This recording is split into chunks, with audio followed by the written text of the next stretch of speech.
Buenas, buenas, buenas. Buenas noches, ¿cómo andan? Hoy tenemos un vivo espectacular. A ver, voy a esperar que se una la gente, que me vaya diciendo qué tal se escucha.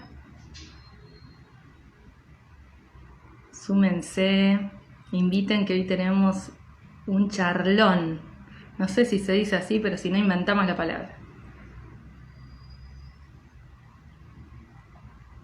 Vamos a esperar que se unan. Hoy tenemos una charla tremenda con Alejandro Gatti. Ahí está Sol. ¿Cómo estás, Solcito? Te ando. Hola, hola. Bueno, hoy continuamos con nuestro ciclo de charlas de Vivos en Conciencia. Buenas noches, Sol. Muy buenas noches, qué bella que estás, qué linda con esos Ay, aros, preciosa. Bueno, lo buenas hice yo. noches a todos, qué bueno, qué linda esta charla, estoy re emocionada porque, bueno, Alejandro no lo conocemos personalmente, pero bueno, lo seguimos en las redes y uno por las redes pareciera que se conoce de toda la vida porque vamos exponiendo obviamente partes, no todo, pero lo que él muestra, lo que enseña, lo que cuenta es tan hermoso que es un placer, es hermoso que podamos tenerlo y vamos a aprovecharlo, vamos a preguntarle de todo. Así que vayan dejando preguntas si quieren, así se las podemos también transmitir a él. Bueno, Este, mientras le vamos contando quiénes somos. Dale.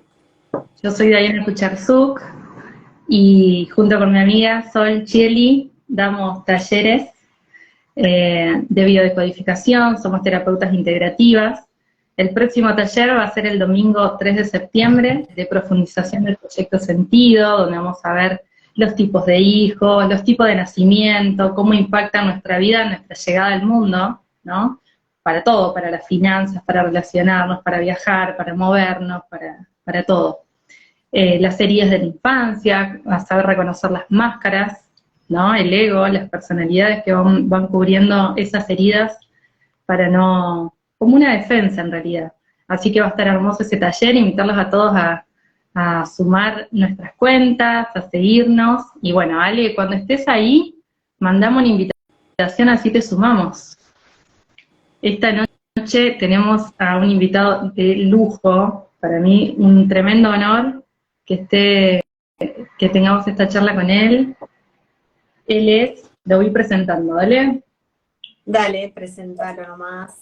Sí, porque tiene A así ver, como, hoy yo hice un video y tenía que leer los títulos sí, porque, bueno, es una persona que ha pasado por diferentes carreras o materias, todas se relacionan entre sí, pero bueno, después ya nos va a contar cómo fue su camino, cómo fue que fue siguiendo esos pasos, pero es hermoso todo lo que hace, es así que dale nomás. divino.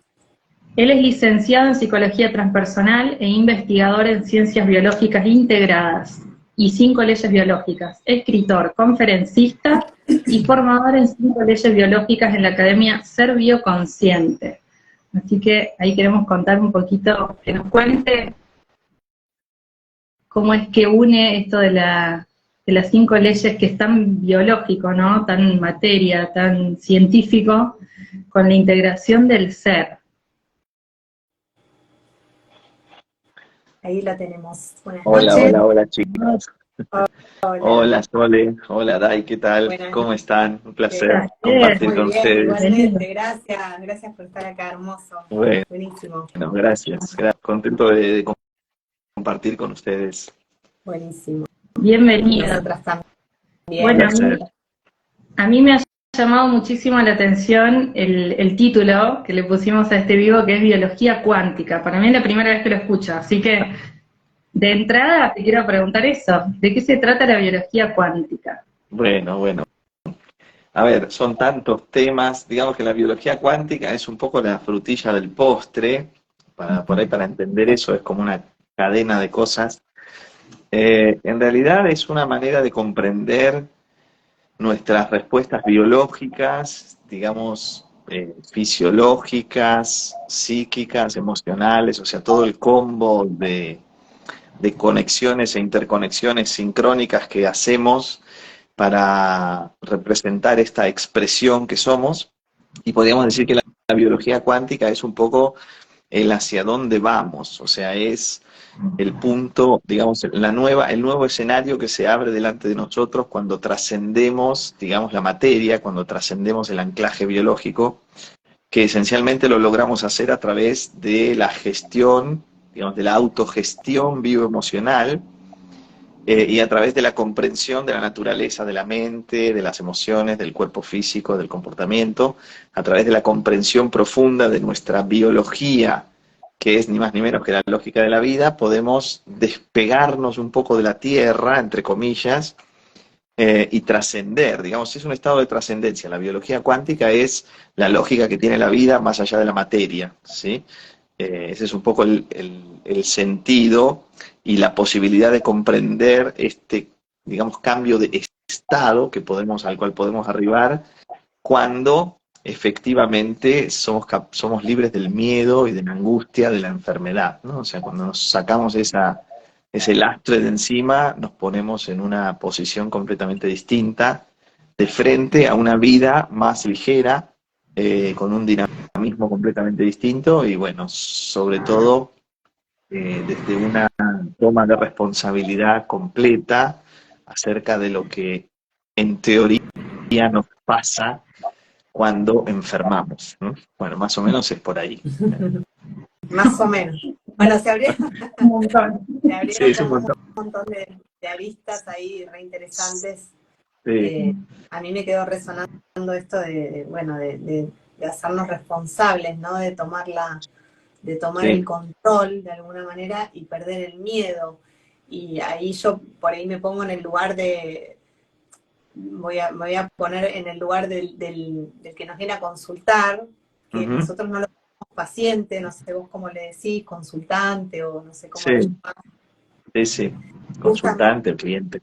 ahí va, Sí, justamente porque desde estos lugares consideramos que las personas que nos vienen a buscar o a ver no son pacientes en el sentido de que están esperando a que un otro accione, sino más bien eso, tomar el control, ¿no? Y cómo podemos transmitir ese pasaje para que la gente aprenda que ese pasaje lo tiene que hacer cada uno de uno en uno y ujú, que justamente la respuesta está en cada cuerpo, en cada síntoma, en cada emoción, en cada persona, en cada uno en particular. Que no es un sí, médico que nos va a curar o que nos va a sanar. Y ahí también se abre todo el tema de la medicina y el papel que juega, ¿no? Pero vamos de a sí. poco. Yo creo que, digamos, esta cuestión de tomar, muchas veces, muchas personas igual vienen a la consulta o porque tienen curiosidad en algún sentido, porque están, digamos, curioseando, entonces, digamos, están buscando un poco a ver de qué se trata esto, porque está un poco de moda y a lo mejor las personas buscan eso. Otras personas llegan por desesperación, así como van de rodillas a la Virgen, van al chamán, hacen todo tipo de terapias alternativas que se te ocurra y aparecen después en tu consulta y lo hacen desde un punto de desesperación. Y después está el verdadero buscador o la verdadera buscadora, o yo le digo más el encontrador que no busca, sino esta persona que realmente está comprometida con su proceso y que, digamos, se dio cuenta del fraude, se dio cuenta de la mentira, se dio cuenta del engaño, se dio cuenta de la manipulación, se dio cuenta de que el sistema te quiere mantener enfermo porque, digamos, le conviene económicamente, le conviene, digamos, desde el punto de vista del sistema, digamos, farmacéutico, de la empresa que está detrás, y los, digamos, los sanitarios terminan siendo un poco agentes del sistema, sin ser completamente conscientes de que están siendo cómplices de una situación este, que atenta contra la vida, pero de todas maneras, cuando la persona se da cuenta de ese engaño y empieza a comprender, digamos, que si me duele la rodilla y, digamos, el cuerpo que contiene esa rodilla es mío, la rodilla es mía, el dolor es mío, digamos, evidentemente algo tengo que ver con lo que me está pasando, ¿no? Por lo tanto, de ahí digo, bueno, a ver, ¿qué relación tiene lo que me pasa con mi manera de sentir la vida, con mi manera de experimentar la realidad, y creo que hoy se abre un poco eso de, o sea, tomar la responsabilidad es hacerme cargo del proceso, y muchas veces es asumir que estuve funcionando de una manera automática que todavía el automatismo es un mecanismo también de supervivencia, no es que esté bien o mal.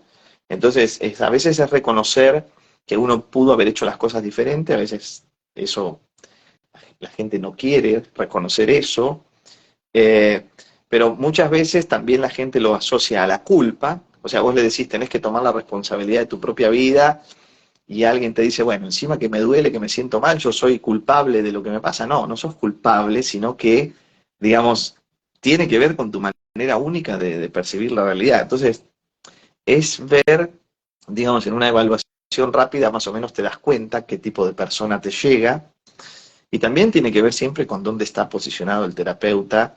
Yo siempre trabajo mucho con las personas que van a formarse como terapeutas o que son terapeutas y quieren aprender las 5 leyes biológicas y demás. De lo primero que me ocupo es de quién soy yo para tomar este conocimiento, en qué lugar yo estoy en relación al miedo, al sufrimiento, a la enfermedad. ¿Realmente soy consciente de que la enfermedad es otra cosa? O sea, ya tengo, digamos, esta, digamos, cuestión internamente consolidada como para poder todavía afrontar un proceso terapéutico de libertad, o yo estoy todavía con miedo, con dudas, o ante el primer dolor yo salgo corriendo a la farmacia o a la urgencia. Y, o sea, todo esto es sumamente importante porque eh, digamos, ser libres, hasta donde se puede ser libres en esta Matrix, requiere de, digamos, de coraje, ¿no? Requiere de bastante valentía. Y a veces, bueno, bueno, es un proceso, cada uno está en su proceso. Totalmente, y aparte a veces hay como que sostener cierta, yo mientras hablabas me acordaba de las cosas que me fueron pasando a mí con mis hijos, por ejemplo, ¿no? Y ciertas situaciones, claro, uno, la primera reacción, y obviamente por nuestra cultura, porque venimos de muchos años Sí, eh, que nos enseñen, o sea, y de pensar de un modo, y de repente tener que, o sea, cambiar ese chip y decir, no, pará, vamos a revisar, vamos a ver, vamos a pensar por dónde puede venir, qué emoción puede estar causando esto.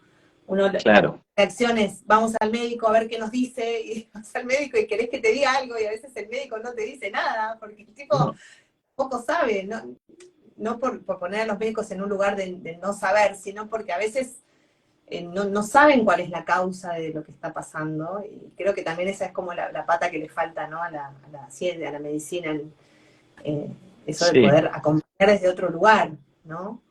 sí, sí, digamos que en las 5 leyes biológicas, que es un poco el mapa, digamos, yo lo llamo el mapa del tesoro de la salud, porque realmente es muy valioso. Total. Eh, Trabajan sobre lo causal. En la medicina es obvio que no se conoce la causa, por eso es que tenemos cada vez más especialidades, porque siempre estamos, o sea, cada vez necesitamos más especialidades para tratar de entender algo que todavía no se entendió, porque sobre todo el apoyo, digamos, del sistema sanitario es en base a un concepto de enfermedad que ya está viciado.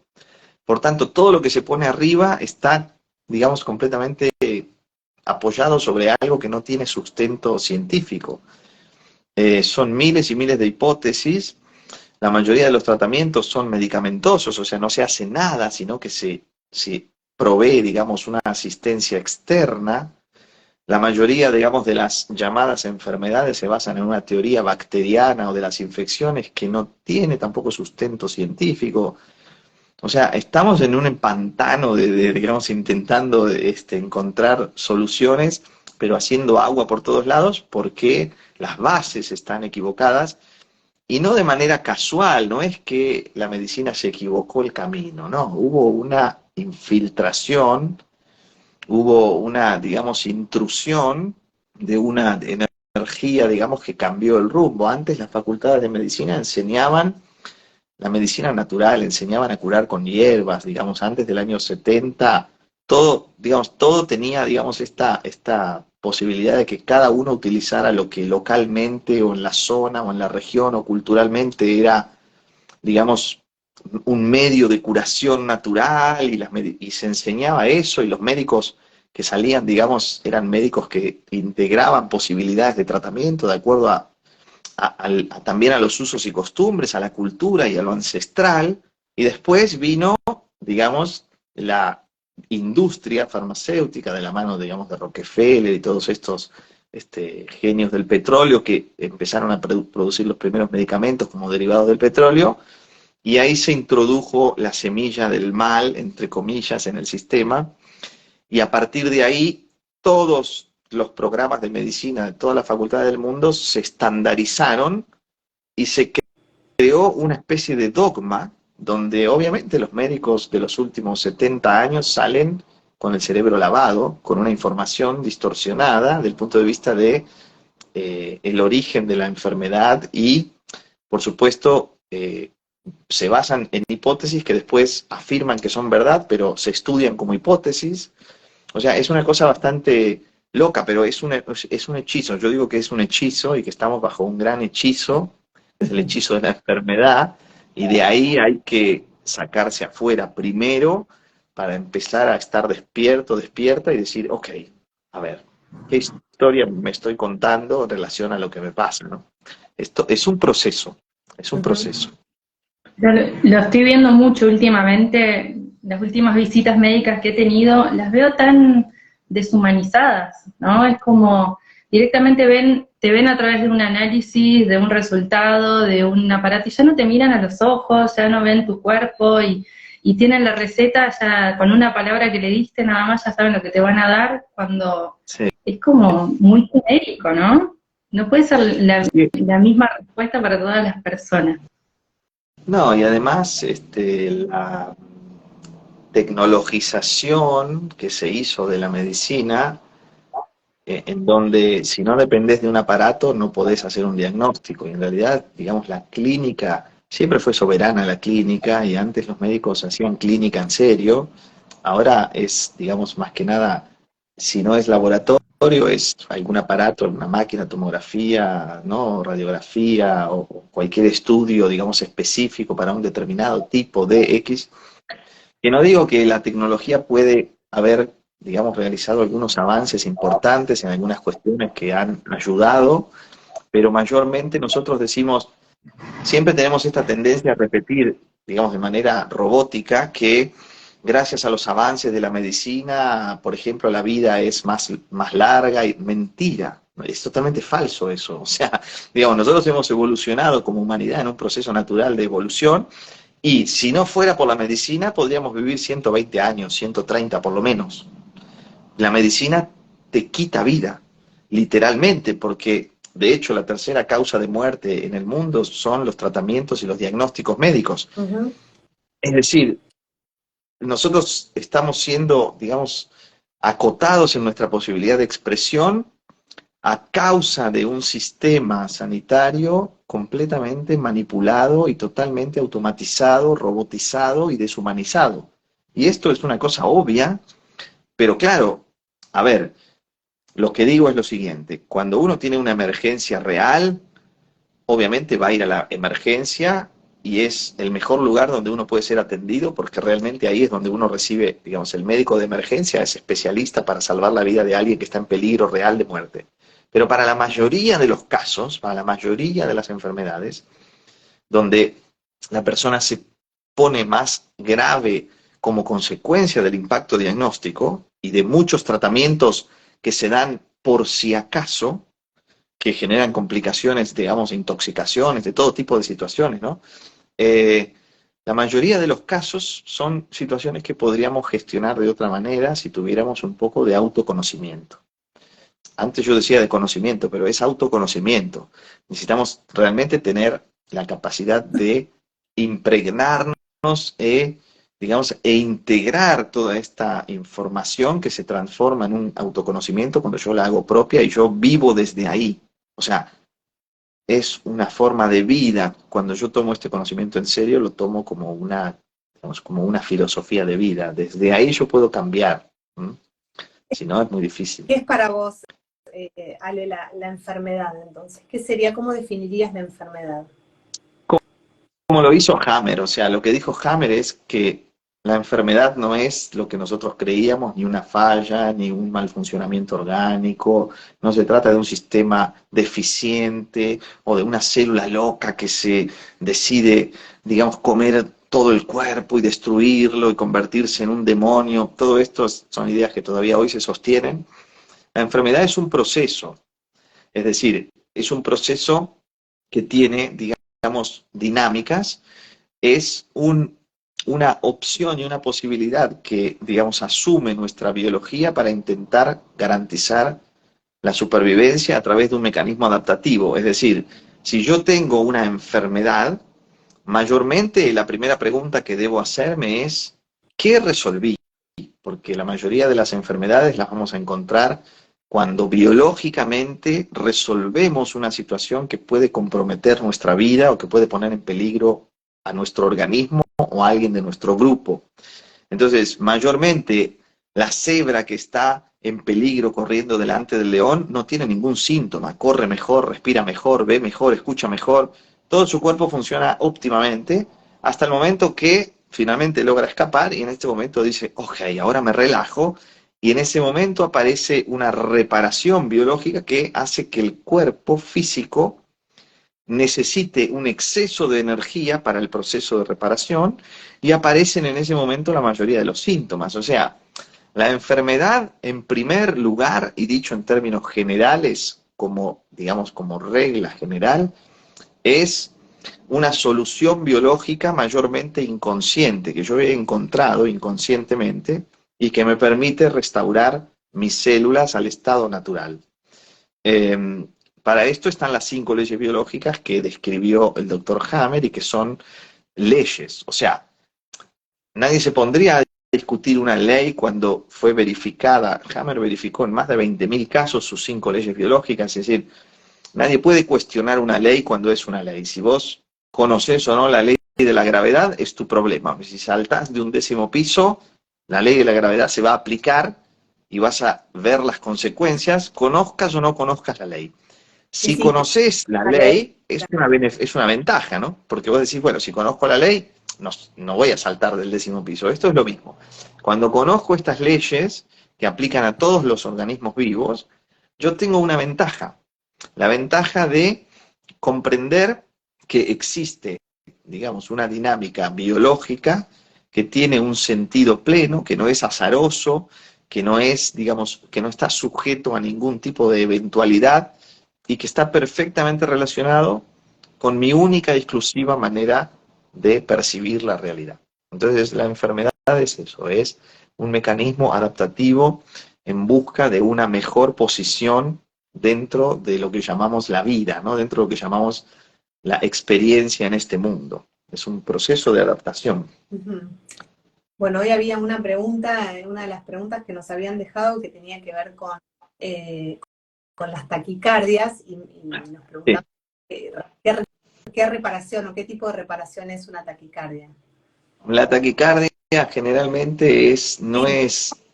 A ver, la taquicardia y la bradicardia, que son ritmo cardíaco rápido, ritmo cardíaco lento, están asociados a, digamos, un cambio a nivel hormonal y tiene que ver con situaciones conflictuales que suceden en el territorio, en el grupo, en la manada.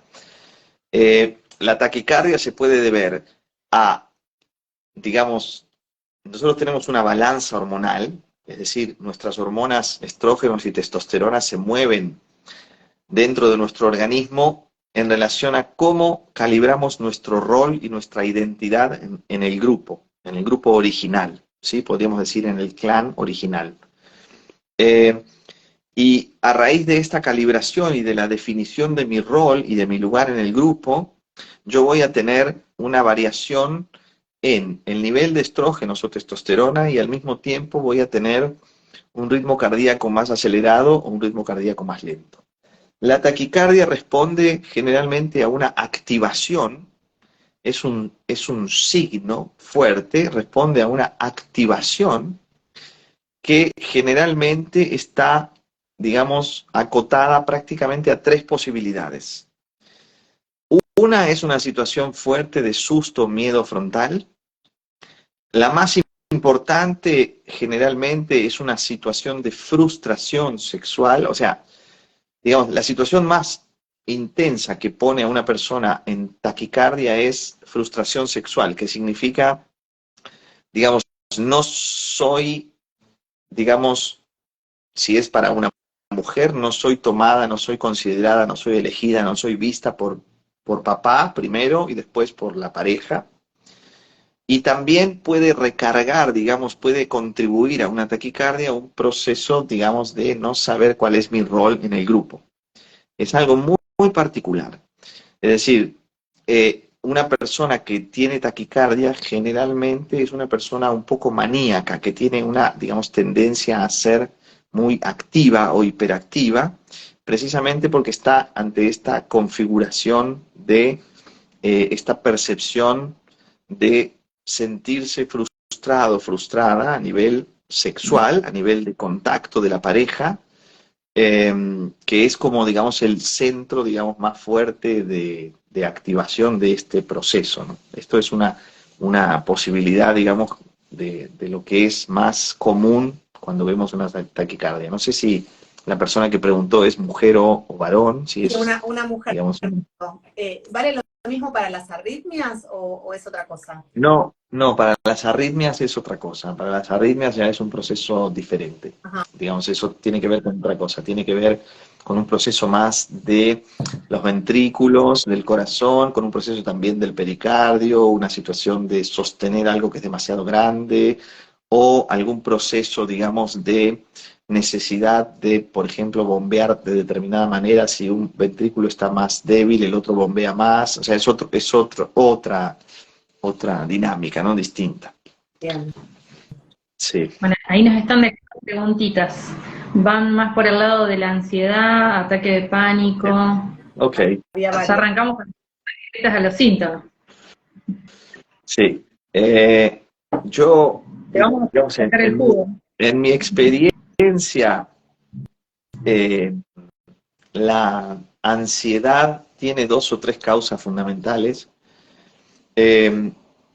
Una causa, digamos, tiene que ver con esto de la manía que decíamos recién, es decir, tener alguna situación de susto, miedo, frustración sexual, o no saber cuál es mi rol en el grupo, no poder definir mi identidad, no saber dónde ponerme, no definir. Esto genera un estatus un poco maníaco, es decir, hiperactivo, y yo estoy como en una actividad permanente, digamos, es una bajada de estrógenos que pone, digamos, a la persona en una actitud más masculina, más, digamos, de ejecución y de acción.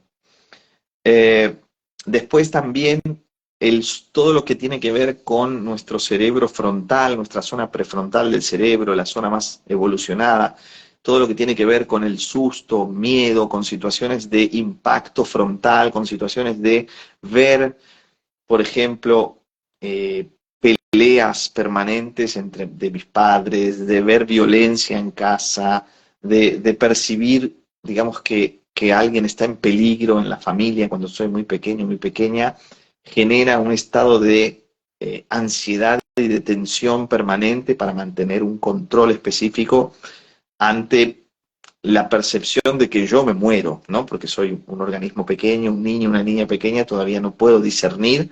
Entonces, ver situaciones, por ejemplo, de este estilo generan una ansiedad que después se puede perpetuar en el tiempo. Y también muchas veces es, por ejemplo, cuando nosotros somos muy pequeños y tenemos la percepción, la sensación, o hemos vivido situaciones directas donde, por ejemplo, mamá se quiere morir, o mamá está deprimida, o mamá está en angustia permanente. En este caso, digamos, es como si yo tuviera que estar permanentemente, digamos, en alerta para ver si mamá respira, ¿no? Claro. Dicho, digamos, un poco, muchas veces, digamos, es literal.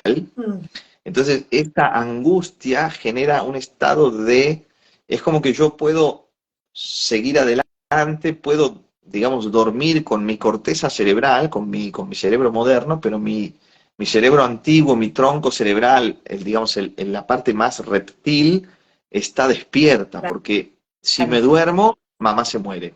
Entonces, esto es una cosa muy común, que pasa mucho también. Y después está una especie de ansiedad como sigilosa, que es, digamos, la persona parece tranquila, pero debajo es como un volcán. Esto más tiene que ver con haber vivido situaciones de peligro, de ataque, abusos, violencia física, o sea, haber estado en peligro por la integridad física literalmente, o haber recibido muchas exigencias en casa que superaban mucho, digamos, mi capacidad de poder, digamos, compensar esa exigencia. Yo lo viví como un ataque. Esto también genera una especie de ansiedad. O sea, son esas dos o tres cosas que están debajo. Esta sería la causa biológica de la ansiedad. Claro. Y los ataques de pánico están siempre conectados a esta que dijimos primero, que es el susto, miedo, las situaciones, digamos, de peligro de frente, algo que es muy, muy, digamos, peligroso para mí ver o recibir, o esta violencia que yo puedo ver de mis padres, están siempre peleándose, etcétera.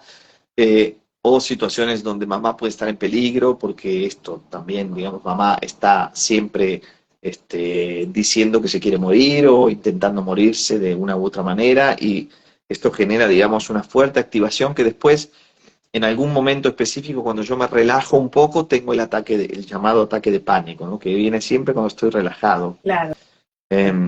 Sí, por ahí Me va. suena que por ahí puede venir también la hiperactividad en los niños, ¿no? Por esto Exacto, de sí, necesitar sí. alerta, controlar. Ujú. Sí, sí, la hiperactividad viene un poco de alguna de estas configuraciones, es una especie de constelación cerebral, digamos, es una combinación de activaciones dentro de las cuales está un poco esta ansiedad, esta angustia debajo, y también esta tendencia maníaca a tener que, es decir, no saber cuál es mi lugar, cuál es mi rol, y vivir situaciones que puedan representar un peligro para el niño.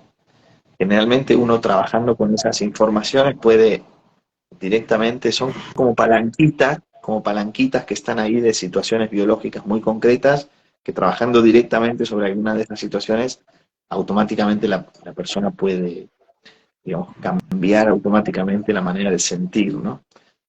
¿Y vos en los casos de niños, trabajás con esos niños o con los padres? No, no, sí, con los padres, sí. Sí, siempre con los padres. Digamos, después de la adolescencia, digamos, de los 12, 14 años, sí puede ser que veo alguna vez algún niño, pero antes no, porque convengamos que los niños están permanentemente, digamos, o sea, en las primeras etapas están biomimetizándose todo el tiempo y están aprendiendo a través de la biomimetización, están integrando sus experiencias a través de esos referentes, y generalmente el conflicto está en los padres, o la situación a resolver tiene que ver con la dinámica familiar, pero los niños están viendo cómo ubicarse frente a determinados tipos de situaciones y después hacen de fusible, de chivos expiatorios, o canalizan, digamos, a veces orgánicamente, ponen el cuerpo para situaciones no resueltas de los padres emocionales que están ahí bloqueadas. Entonces siempre son una descarga, son como el cable a tierra, la jabalina que está en la tierra, y los niños hacen muchas veces eso. Eh, También obviamente a veces traen un poco patrones de comportamiento heredados del punto de vista del programa biológico, o sea, o toman alguna lealtad específica para hacerse cargo de algo que era de los anteriores, o sea, siempre hay que trabajar un poco en ese nivel también del sistema y de cómo se estructuró el sistema familiar para ver, digamos, en qué están implicados, ¿no? Con qué están enganchados o enredados en el alma, porque a veces se enredan, digamos, desde su propia alma, toman algún contrato, entre comillas, o hacen algún pacto para, digamos, para hacer algo por alguien más que estaba antes, y terminan poniendo, digamos, su cuerpo, sus emociones, su mente. Sí, En función de esa familia y de esa mamá y de ese papá. tal cual. Sí. Nos están dejando un montón de preguntas. Dale, bueno. Entre ellas nos habían dejado antes la anemia ferropénica. ¿Qué nos podés decir sobre eso? Mira, bueno, la anemia, digamos, anemia ferropénica significa una anemia con con hierro bajo, ¿sí? O sea, con niveles de hierro por debajo del estándar.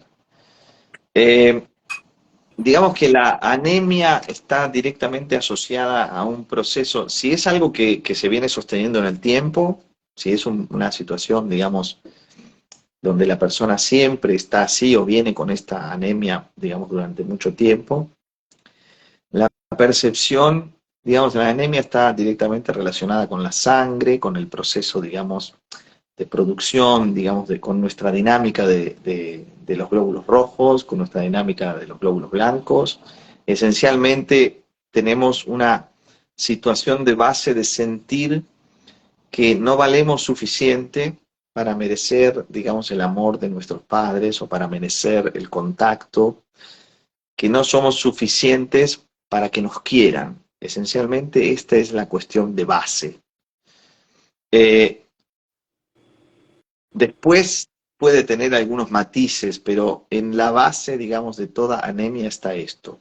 Si de repente la persona tiene una bajada fuerte de anemia, digamos, de glóbulos rojos, o tiene, digamos, una anemia más marcada, puede ser que al inicio de la solución, cuando yo hago la solución biológica, al principio, digamos, esto baja un poco más y después, digamos, se recupera la función, se recupera, digamos, esta anemia, la persona se recupera la energía, pero es como si la energía yo la estuviera poniendo, digamos, en esta necesidad permanente de validarme para ver si soy suficiente para recibir el amor y para merecer el amor, y al mismo tiempo garantizar mi pertenencia y mi identidad con el grupo. O sea, yo siempre digo que nosotros, como somos mamíferos, para nosotros el contacto es vital y el contacto representa la aceptación y la validación para formar parte del grupo. Por lo tanto,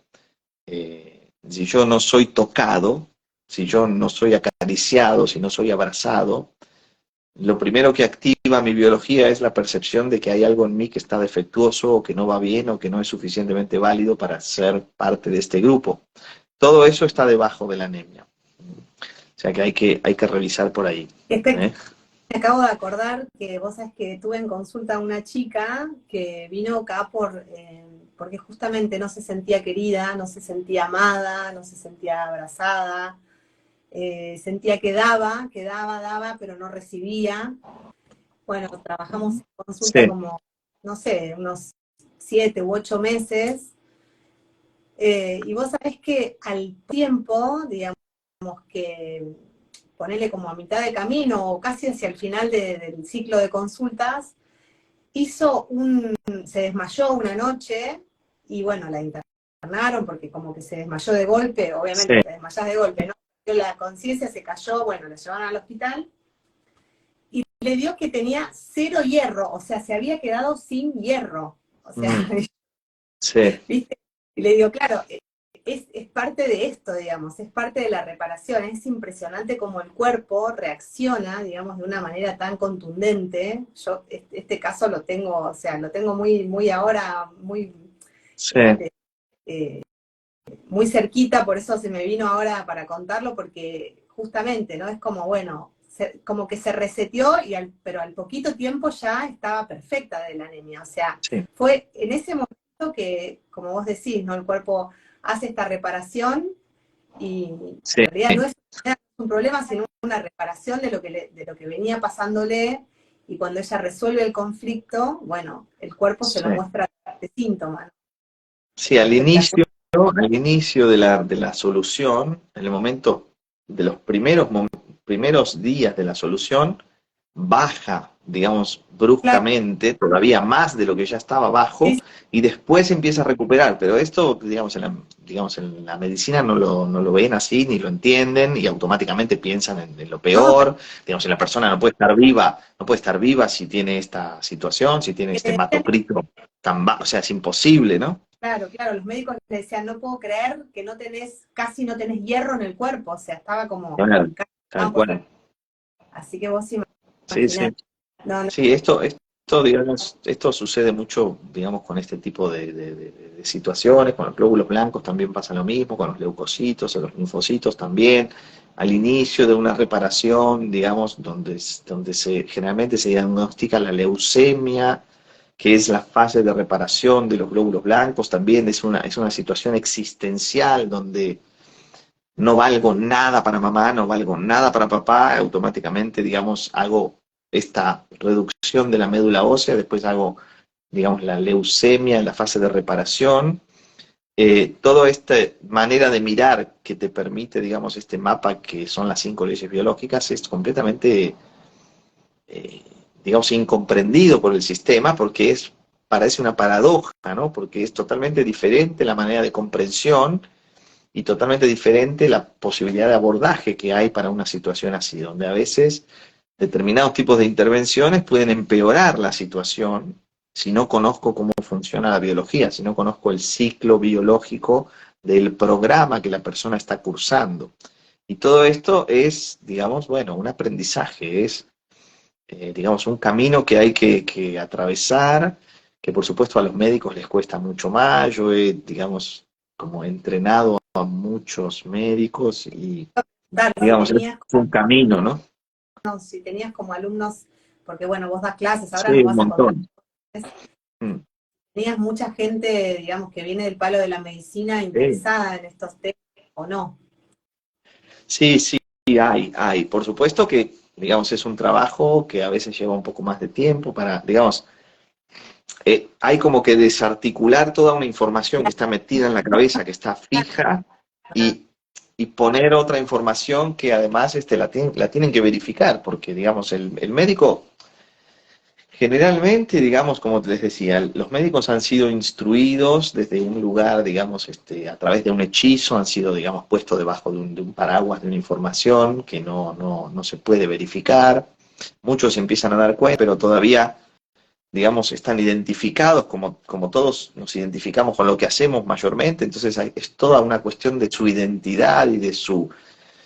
Y hay que, digamos, verificarlo. Todavía el médico cree que es científico, pero en realidad la medicina no es una ciencia, o sea, se apoya en alguna ciencia. La medicina en sí es una tecnología, es una técnica. Los médicos son técnicos, técnicos en Mira, algo.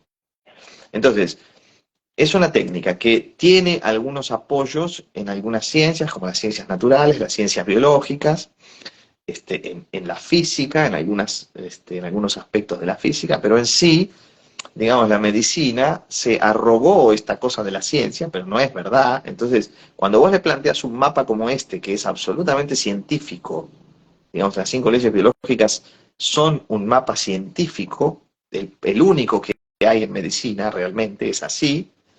Entonces, es un gran contraste porque, digamos, justamente la metodología de aplicación y verificación de las 5 leyes biológicas requiere de la aplicación de la ciencia, del método científico, que no se aprende en la Facultad de Medicina, el método científico. Entonces, digamos, ahí hay otro tema para resolver, y creo que esto también es uno de los temas más álgidos, ¿no? Donde la aplicación del método científico es un trabajo que hay que desarrollar y que hay que aprender a hacerlo, y que hay que entender, digamos, cómo es la demostrabilidad, cómo es la verificación digamos, de este programa. Lo que hizo fue verificar con el método científico, digamos, al estilo alemán lo hizo, lo que él estaba, digamos, presentando, por eso le llamó leyes. Él no habló de los decretos de la vida, él dijo las leyes biológicas, pues son leyes. Para decir que algo es una ley, yo realmente tengo que ser completamente en seguridad de que hice un método científico para definir una ley. Y esto es lo que cuesta más también.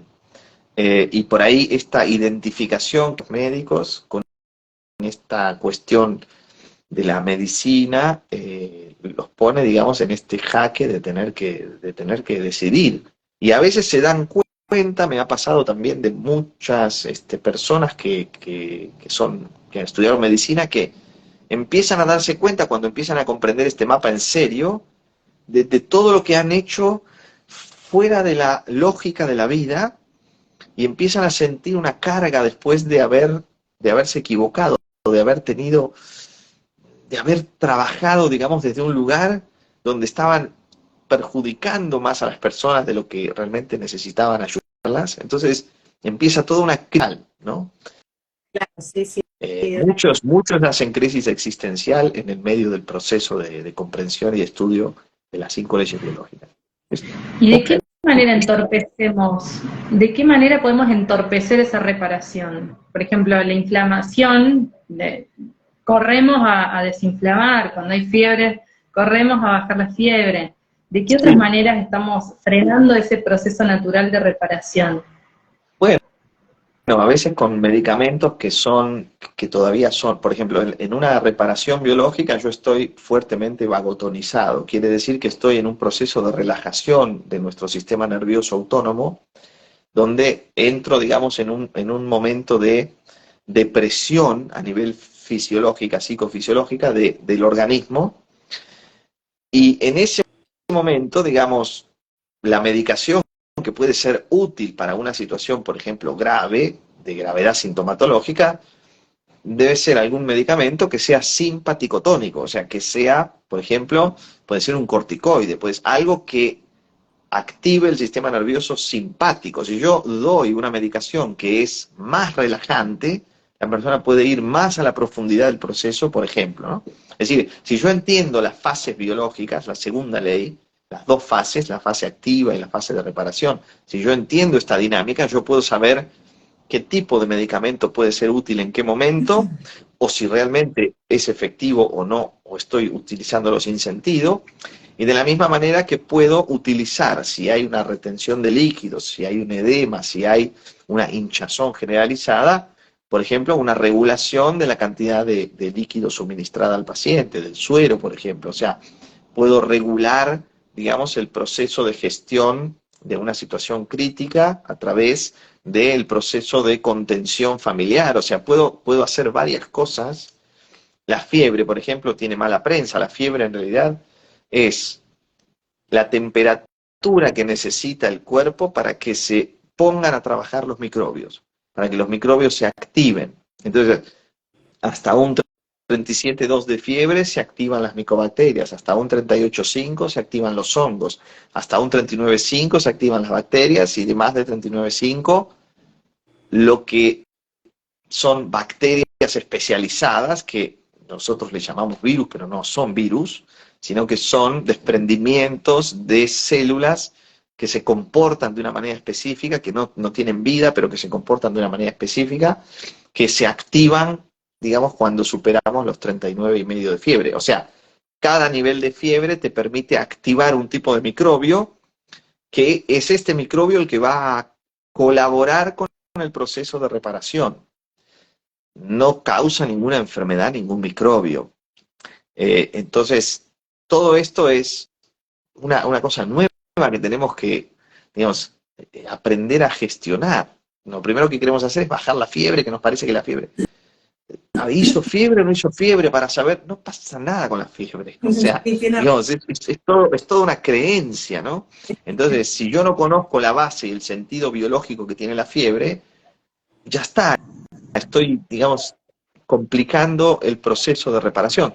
Entonces, lo primero que tengo que hacer es entender las fases, ¿no? Segunda ley, fundamentalmente, segunda y tercera ley son la clave, digamos, ¿no? Esta cuestión de las fases, y después saber las capas embrionarias y entender cómo funciona cada una. Todo esto, digamos, es muy importante y cambia completamente toda la forma de abordaje. Si no, la medicina se limita a la terapia medicamentosa, esencialmente eso, salvo que sea una emergencia literal, que haya que hacer una cirugía específica, ok, pero mayormente es medicación, medicación, medicación, medicación. No hay terapia, ellos le llaman terapia, no es una terapia. La medicación no es una terapia. O sea, porque no hay ningún tipo de aproximación a lo causal, es simplemente la supresión del síntoma. Pero el síntoma es la consecuencia, no es la causa de nada. Entonces, no es una terapia. Entonces, todo esto es resignificación total que tenemos que hacer, digamos, estructuración de la comprensión del proceso, y bueno, y va a llevar un poco de tiempo todavía, ¿no? Bueno, a ver si, contanos un poquito, otra que nos dejaron sobre la gripe, porque algo que sigo escuchando es, no, los cambios de temperatura, que el frío me enfermó, viste, la típica que recurrimos a esa. Pero ¿qué es la gripe en realidad? O un resfrío. En realidad nosotros, para ver, digamos, la gripe pues, es un síndrome, ¿no? Es una conjunción de síntomas. Lo que aprendemos en base a los descubrimientos de Hammer es a trabajar siempre separando los síntomas. O sea, lo primero que hacemos desde la mirada biológica es separar los síntomas. Entonces, si mi resfrío incluye, por ejemplo, la nariz tapada, estornudos, mocos, es una cosa. Si al mismo tiempo incluye eso, pero también puede ser dolor de garganta o dificultad para respirar, eso es otra cosa, ¿sí? Claro. Y si además yo tengo, por ejemplo, dolor en todo el cuerpo o temblores, eso es otra cosa. Entonces, generalmente miramos el conjunto, pero separamos primero los síntomas y después lo volvemos a poner todo junto. Una misma situación puede crear diferentes tipos de procesos. Mayormente digamos, la cuestión de la respiración, de las vías aéreas, de los mocos, la nariz, el estornudo y todo eso, siempre están asociados a la función. Siempre tenemos que ver para qué sirve cada órgano para entender mejor un poco de qué se trata, ¿no? Entonces, la nariz esencialmente sirve para olfatear y el olfato sirve para o seguir el rastro de alguien, digamos, del grupo, y mantener, digamos, a alguien del grupo, seguir el rastro y estar, digamos, dentro del grupo, o sirve para oler a la presa o para oler al depredador. Es decir, utilizamos el olfato para eso, arcaicamente funcionaba así y las funciones esenciales son esas. También con el olfato podemos oler un poco las feromonas en el aire, podemos encontrar la pareja sexual, podemos saber cuándo, digamos, la hembra está en celo, el macho toma, digamos, si ustedes vieron alguna vez, por ejemplo, los perros o una vaca y el toro que está siempre oliendo un poco digamos, la cola de la vaca o el perro, o sea, esto es una cosa muy, muy biológica y usamos la nariz para eso. Aunque nosotros no tengamos el olfato de un perro, nuestro olfato funciona para lo mismo. Entonces, lo primero que yo tengo que ver cuando tengo un resfrío es ver qué contacto recuperé de alguien del grupo, de alguien de la manada, o qué situación de incertidumbre en relación al futuro, de peligro, que puede haber, digamos, una situación de peligro en el futuro, yo me relajé. Por ejemplo, peligro por el futuro para un animal es el ciervo que está pastando en el bosque, de repente se mueven los arbustos, levanta la pico para oler si hay algo peligroso o no detrás del arbusto, y a través del olfato capta, digamos, si es un depredador o una presa. Entonces, esta, digamos, preocupación por el futuro para nosotros humanos, que existe el futuro, a veces genera, digamos, por ejemplo, tenía que firmar un contrato y de repente era un contrato que me iba a hacer ganar X cantidad de dinero y de repente pasó esta persona que me empezó a tener alguna situación de complicación y yo no puedo lograr eso y no sé si voy a firmar este contrato o voy a alquilar una casa, ya tengo las señas, ya hice el mes de depósito y de repente se muere el dueño de la casa y no sé si voy a poder entrar a la casa y no sé. Bueno, todas estas cuestiones de incertidumbre pueden activar este proceso. Pero también puede ser que yo recuperé el contacto con alguien de mi grupo, de mi clan, que me había separado olfativamente. Esto también puede generar, por ejemplo, el resfrío. Y bueno, y después si se suma la garganta, yo puedo ver si es un poco la laringe, si es algo de susto, miedo que yo viví en relación a una situación. Digamos, esta separación me produjo una situación de susto, o al mismo tiempo, digamos, por ejemplo, mamá estuvo, digamos, no sé, se fue, no volví a verla por un tiempo, no sé dónde está, no sé qué le pasó, activo este programa de perder el rastro olfativo. Piensen ustedes que el bebé utiliza el olfato como el sentido más importante para detectar a la madre, más que la visión, más que la audición, más que el gusto, más que el tacto, es el olfato el primero. Por eso a veces perdemos a mamá del olfato o mamá se va o lo que sea y no tenemos información, no sabemos, y automáticamente activamos esto y después al mismo tiempo mamá es el bocado, mamá es el alimento, activamos las amígdalas, o sea, ahí tenemos un dolor de garganta, después tenemos el moco, el estornudo, o sea, ver un poco por ahí, ¿no? Es un poco esto que tenemos que empezar a... Me quedaría horas escuchándote. Sos un libro abierto, realmente Sí. maravilloso. Hermosura, Pero bueno, sé que ¿cómo lo a la explicás? hora capaz se corta el vivo, así que bueno, no sé, Sol, si tenías una Sí. No, si no, simplemente dale. quería agradecerte, obviamente que es un placer escucharte. Bueno, en tu Instagram tenés un montón de videos que vas tirando, que son preciosos, que siempre llaman a la reflexión y a la conexión con la naturaleza, al encontrarse en eso, en la naturaleza y darnos cuenta que somos eso, que somos lo mismo, Sí. que estamos hechos de lo mismo, que estamos hechos de las mismas elementos que se encuentran en cada planta, en cada ser, en el mar, en el aire, en todos los elementos, que todo eso está dentro nuestro y que por tanto no somos otra cosa diferente a eso, sino que somos eso, somos naturaleza.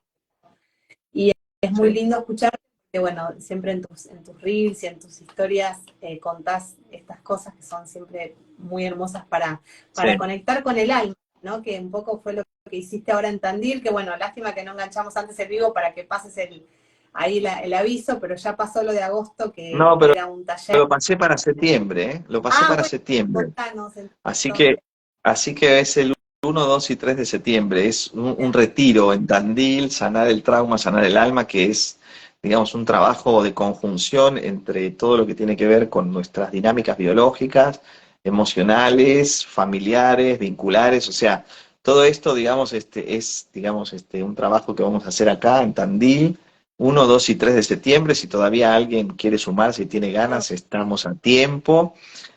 Son 3 días así de retiro, ¿no? De desconexión. ¿Vivís ahí en Tandil o vas Yo a vivo hacer en una... Tandil. Ah, qué lindo. Sí. Bueno, yo yendo, pero el otro fin de qué lástima que no sabía. Recién me entero de eso. Bueno, siempre se puede cambiar, ¿no? Siempre se puede uno organizar. Ibas a ir a Córdoba también, o me habías preguntado por el de Córdoba, me acuerdo, en Así, su momento, siempre estoy que ahí hice viendo. también. Bueno, este retiro todavía está, o sea, va a ser 1, 2 y 3 de septiembre. Los que tienen ganas me piden info en el Instagram, digamos, está un poco la info, está buenísimo, es un encuentro, digamos, de integración. Y después siempre están las formaciones en 5 leyes biológicas, digamos, todo lo que tiene que ver. Ahora estoy lanzando un pequeño curso que se llama 5 leyes biológicas para la vida diaria, para el que quiere introducirse en este conocimiento, acercarse a esta información y empezar a conectar con esta sabiduría y esta coherencia de la vida, que es muy importante para empezar a sanar y para empezar a ser responsables. Así que bueno, digamos, hay muchas maneras de acercarse a esto, y los que tengan ganas son bienvenidos, así que bueno. Tenés varios libros que no sé si se consiguen en las librerías, vos nos contarás. Sí, esos los podés conseguir en la librería, también, digamos, los vendemos nosotros, digamos, así como son autoeditados, o sea que son libros que es más, digamos, son más libros de apoyo, digamos, y de acompañamiento, así que son cosas que, bueno, que te ayudan, digamos, en el proceso, ¿no? Y es muy lindo a veces acompañarte con una lectura que está, digamos, conectada con tu proceso. Y generalmente cuando uno compra un libro, viste, digamos, te pasa que, uy, de este libro decís, ¿qué hago con esto? Y después lo agarrás un poco después y decís, uy, mirá, esto no me había dado cuenta, ¿no? A veces no es el momento, a veces sí, pero bueno, es una cuestión de resonancia, ¿no? De conectarte con lo que sentís. Sí. Mira, por acá te dicen, una maravilla Alejandro, y cómo lo explica, no hay manera de no entender, de una forma simple y elegante. Bueno, todos agradecidos. Bueno, La verdad es un placer escucharte, porque aparte con mucha pasión y mucho amor se nota, así que, creo que es un placer. que eso. Encontrás un poco el propósito, ¿viste? Yo creo que encontré el propósito y me conecté con esto, y bueno, fue un camino que fue siempre abriéndose para mí. Y son muchos años también, digamos. yo ya llevo, digamos, son 13 años, digamos, con las 5 leyes, es un montón. Es también haber encontrado personas en el camino que me fueron, digamos, abriendo, digamos, más a la integración, porque este es un trabajo de integración, ¿viste? Tenés que integrar todo y de repente como que ves toda la película completa, entonces es, digamos, eso es una diferencia que te genera la posibilidad de ver toda la película completa. Probablemente tenga que ver con que yo soy zurdo también y esto ayuda a la integración cerebral para los zurdos. Digamos, es, el zurdo siempre es más holístico desde el punto de vista, digamos, territorial, desde el punto de vista, digamos, de la percepción. Creo que eso también me ayuda un poco para integrar o para ver un poco el global. Pero bueno, sí, me apasiona y digamos, creo que eso tiene que ver con que es el camino de mi alma, ¿no? Tal cual, se nota y se transmite. Bueno, la pregunta que le dejamos siempre al final a todos nuestros invitados es, ¿qué es para vos vivir en conciencia? Mira, vivir en conciencia es simplemente ser consciente de ser. O sea, yo siempre digo que la conciencia es la única realidad que existe, por lo tanto, nosotros somos, lo que nosotros somos es una conciencia condicionada, un fractal de una conciencia incondicionada. Vivir en conciencia es, digamos, ser plenamente consciente de que yo soy. Es eso. Eh, digamos, yo soy es como el mantra fundamental para recordar, digamos, el origen, el original, ¿no? Entonces, si la conciencia es la única realidad, entonces yo soy conciencia.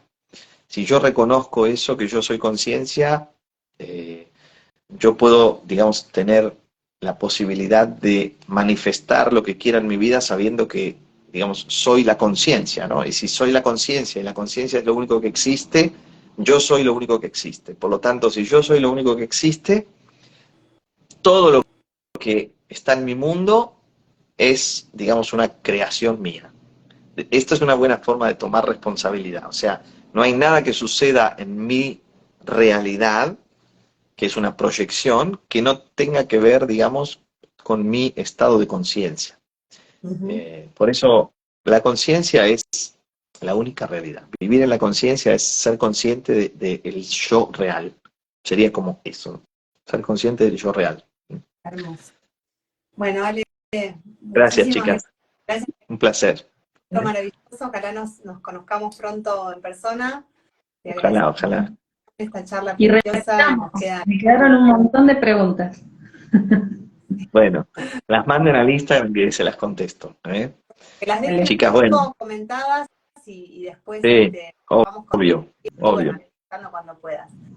Bueno, Bueno, millón de bueno, gracias. gracias Sole, gracias Dai, y un cariño para ustedes y lo mejor para esta misión que tienen. Cariños. Nos Gracias, vemos. gracias. A seguir Chau, chau. divulgando conciencia. Gracias por tu tiempo. Chau, Gracias. chau. Chau, chau, chau. Bueno, qué Bueno, maravilla, qué maravilla. Ay, qué hermoso. Gracias por estar ahí, por los comentarios. Bueno, no pudimos leer todas las preguntas porque la verdad que eran un montón y era para charlar no, horas. aparte la respuesta tan extensa para que entendamos bien cómo es cada proceso, cada síntoma espectacular. La verdad se pasó volando. No. Sí, Bueno, sí, sigan un su placer. cuenta, Alejandro Gatti, con doble T, punto ok. Síganlo, sigan nuestras cuentas, íntegra-bajo por Solechieli, dai.despertar. Vamos a estar todos los miércoles 19 horas dando este ciclo de charlas hermosas en conciencia, con los más grosos referentes en bio, así que nada, para nutrirnos nosotras, para expandir estas semillas de conciencia. ¿Y qué es lo que se viene para nosotras hoy? Bueno, se viene el próximo taller de Proyecto Sentido el 3 de septiembre, así que bueno, los esperamos ahí a todos los que se quieran sumar. Va a ser un taller online, precioso, abierto para todo el mundo, todos pueden participar, sepan o no sepan de qué va la bio, hayan hecho o no consultas. Bueno, la idea es que traigan un síntoma y que lo podamos recorrer en ese periodo de tiempo que es el Proyecto Sentido, que es desde que un tiempito antes de nacer, y luego de nuestro nacimiento, los primeros años de vida, todo lo que ahí se gesta, se forma, lo que vamos absorbiendo desde la epigenética y desde la genética de nuestros padres y nuestros abuelos, cómo después eso impacta en nuestra vida, así que es un taller precioso, a nosotras es el que, creo que es el que más nos gusta de todos. Así que todos invitadísimos. Los primeros, hasta los 5 años de vida, donde se programan todos los síntomas prácticamente para el resto de nuestra vida. Sí. Nos programamos ahí. Así que bueno, hermoso, hermoso este vivo. Gracias Sol, gracias a todos los que participaron. Síganos para poder enterarse y seguir participando en los próximos vivos. Bueno, muchas gracias a todos por... Dejen las preguntas escritas acá en el vivo, así las va contestando Alejandro, dijo que las iba a ir contestando a medida que pudiera.